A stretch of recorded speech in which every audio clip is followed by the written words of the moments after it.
belges. Les ministres du Budget et des Finances, Sophie Wilmès et Johan van Overtvelt, se sont montrés confiants mardi sur le respect des objectifs que le gouvernement s'est fixés dans son budget 2018, malgré les doutes, parfois sérieux, exprimés par la Cour des comptes et la Commission européenne. La Cour a formulé plusieurs observations sur certaines recettes attendues par le gouvernement. La Commission européenne a épinglé le projet de budget pour risque de non-conformité avec le pacte de stabilité et de croissance. Entendu lundi, le représentant européen a cité un risque d'une détérioration du solde structurel des finances publiques de 0,1% alors que le gouvernement s'attend à une amélioration de 0,3%.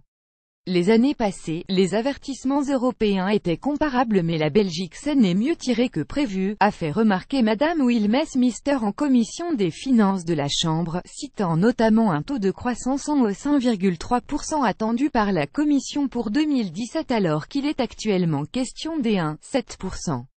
Idem pour le solde 1,2% de déficit nominal non structurel des 1,2% selon les dernières estimations, contre 1,5% pour l'Europe. Même si nous comprenons cette démarche prudente, force est de constater que cette méthode de travail de la Commission européenne, NDLR, n'a jamais été validée par les chiffres définitifs publiés par l'Institut des comptes nationaux pour 2015 et 2016, a ajouté la ministre. Le ton était aussi à l'optimisme chez le ministre des Finances. Tous les signaux sont au vert pour faire mieux que prévu en 2018, à M. Van Overtvelt NVA.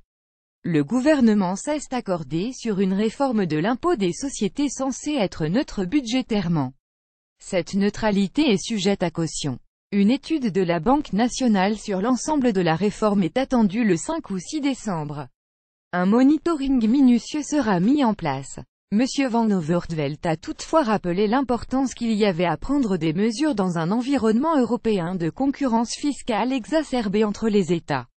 Ne rien faire mènera indubitablement à un déplacement d'activités vers d'autres pays, dans le pire des cas à des délocalisations effectives pour de pures raisons fiscales.